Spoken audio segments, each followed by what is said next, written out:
ಓಂ ನಮಃ ಶಿವಾಯ. ಸ್ವಾಮಿ ಕೊರಗಚ್ಚು. ನನ್ನೆಲ್ಲ ಪ್ರೀತಿ ವೀಕ್ಷಕರಿಗೆ ಶಿವಾಮ್ ಕನ್ನಡ ಆಧ್ಯಾತ್ಮಿಕ ಚಾನೆಲ್ಗೆ ಸ್ವಾಗತ. ವ್ಯಾಪಾರ ವ್ಯವಹಾರದಲ್ಲಿ ಅಭಿವೃದ್ಧಿಯಾಗುವ ಮುನ್ನ ಈ ಕನಸುಗಳು ಬೀಳುತ್ತವೆ ಅಂತೆ. ಯಾವ ಕನಸುಗಳು ಏನು ಅನ್ನೋದರ ಬಗ್ಗೆ ಒಂದು ಉಪಯುಕ್ತ ಮಾಹಿತಿ ಕೊಡ್ತೇನೆ. ಅದಕ್ಕಿಂತ ಮುಂಚೆ ನನ್ನ ಚಾನಲನ್ನು ಇನ್ನೂ ಸಬ್ಸ್ಕ್ರೈಬ್ ಮಾಡಲು ದಯವಿಟ್ಟು ಸಬ್ಸ್ಕ್ರೈಬ್ ಮಾಡೋದನ್ನು ಮರಿಬೇಡಿ. ಆದಷ್ಟು ಲೈಕ್ ಮಾಡಿ, ಶೇರ್ ಮಾಡಿ. ಹಾಗೆಯೇ ನಿಮ್ಮ ಏನು ವೈಯಕ್ತಿಕ ಸಮಸ್ಯೆದು ಮುಖ್ಯವಾಗಿ ಕಮೆಂಟ್ ಬಾಕ್ಸಲ್ಲಿ ಡೀಟೇಲ್ ಆಗಿ ಬರೆದು ರಾಶಿ ನಕ್ಷತ್ರವನ್ನು ತಿಳಿಸಿ.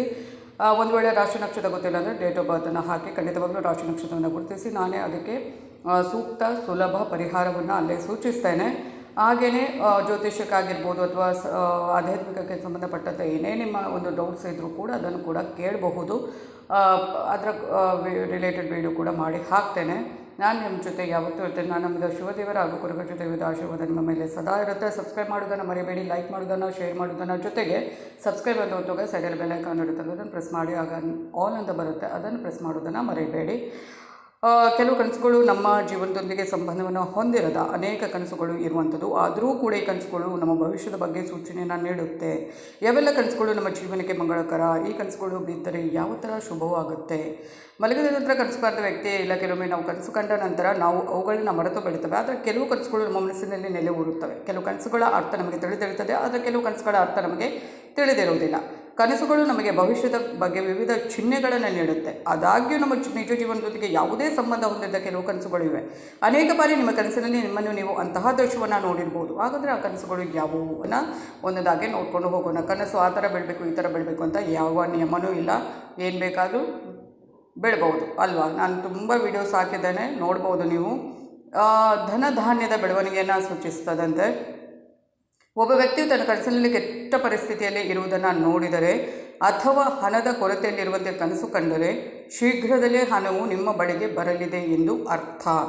ಇಂತಹ ಕನಸುಗಳು ನೀವು ಶೀಘ್ರದಲ್ಲೇ ಕೆಲಸ ವ್ಯವಹಾರದಲ್ಲಿ ಉತ್ತಮ ಫಲಿತಾಂಶಗಳನ್ನು ಪಡೆಯುತ್ತೀರಿ ಎಂಬುದನ್ನು ಕೂಡ ಸೂಚಿಸುತ್ತದೆ. ಅಂತಹ ಕನಸುಗಳು ಹಣ ಮತ್ತು ಧಾನ್ಯಗಳ ಬೆಳವಣಿಗೆಯನ್ನು ಸಹ ಸೂಚಿಸುವಂಥದ್ದು. ಹಾಗೆಯೇ ಮುಂದೆ ನೋಡೋದಾದರೆ ಲಕ್ಷ್ಮೀ ದೇವಿಯ ಆಗಮನದ ಸೂಚನೆ. ಲಕ್ಷ್ಮೀ ದೇವಿ ಅಂದರೆ ನಿಮಗೆ ಹಣದ ಸಂಪತ್ತು, ಹಣ ಅಥವಾ ಆರ್ಥಿಕ ಸಮಸ್ಯೆಗಳು ದೂರವಾಗುವಂಥದ್ದು.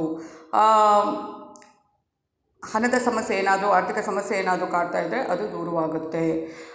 ಇದಲ್ಲದೆ ಒಬ್ಬ ವ್ಯಕ್ತಿಯು ತಣ್ಣೀರಿನಲ್ಲಿ ಸ್ನಾನ ಮಾಡುತ್ತಿದ್ದಾನೆ ಎನ್ನುವುದನ್ನು ಕನಸಿನಲ್ಲಿ ಕಂಡರೆ ಈ ಕನಸು ಕೂಡ ಮಂಗಳಕರ.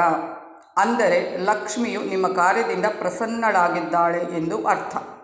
ಇದು ನಿಮಗೆ ಲಕ್ಷ್ಮೀ ದೇವಿಯ ಆಗಮನವನ್ನು ಸೂಚಿಸುತ್ತದೆ. ನೋಡಿ, ಎಷ್ಟೆಷ್ಟು ಕನಸುಗಳಿಗೆ ಏನೇ ಕನಸು ಕಂಡರೂ ಕೂಡ ಅದಕ್ಕೆ ಒಂದು ಅರ್ಥ ಇದ್ದೇ ಇರುತ್ತೆ.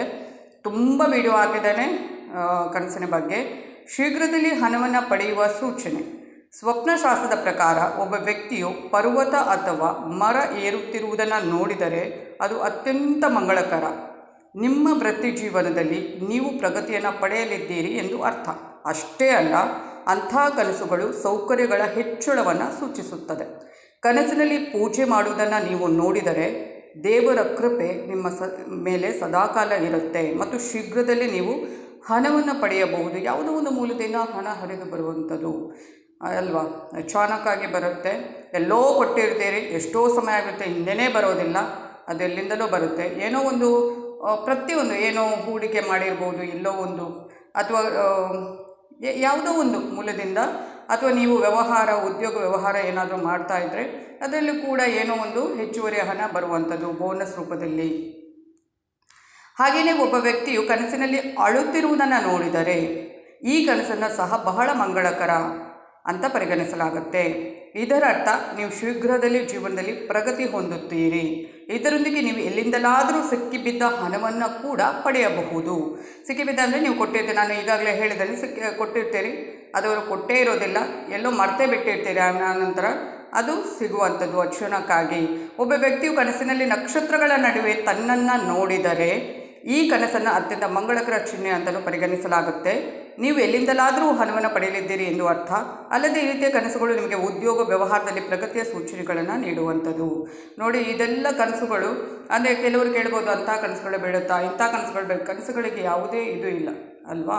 ನಾವು ಮಲಗಿದಾಗ ಪ್ರತಿಯೊಬ್ಬರಿಗೂ ಕೆಟ್ಟದೋ ಒಳ್ಳೆಯದೋ ಏನೋ ಒಂದು ಕನಸು ಬಿದ್ದೇ ಬೀಳುತ್ತೆ, ಬಿದ್ದೇ ಬೀಳುತ್ತೆ ಮತ್ತು ಬಂದೇ ಬರುತ್ತೆ. ಅದಕ್ಕೆ ಅದನ್ನು ಅಲ್ಲಗಳೆಯುವಂತಿಲ್ಲ. ಆದರೆ ಬ್ರಾಹ್ಮಿ ಮುಹೂರ್ತದಲ್ಲಿ ಕಂಡಂಥ ಕನಸು ಖಂಡಿತವಾಗ್ಲೂ ನಿಜವಾಗುತ್ತೆ. ಅದರ ಬಗ್ಗೆ ನಾನು ಈಗಾಗಲೇ ತುಂಬ ವೀಡಿಯೋಸ್ ಅಲ್ಲಿ ಹೇಳ್ಕೊಂಡು ಬಂದಿದ್ದೇನೆ. ಹಾಗೆಯೇ ಈ ಮೇಲೆ ಹೇಳಲಾದ ಕನಸುಗಳು ಅತ್ಯಂತ ಮಂಗಳಕರ ಕನಸು. ಇದೆಲ್ಲ ಈ ಥರ ಎಲ್ಲ ನಾನು ಏನೇ ಹೇಳಿದೆ ಅದೆಲ್ಲ ಮಂಗಳಕರ ಕನಸು.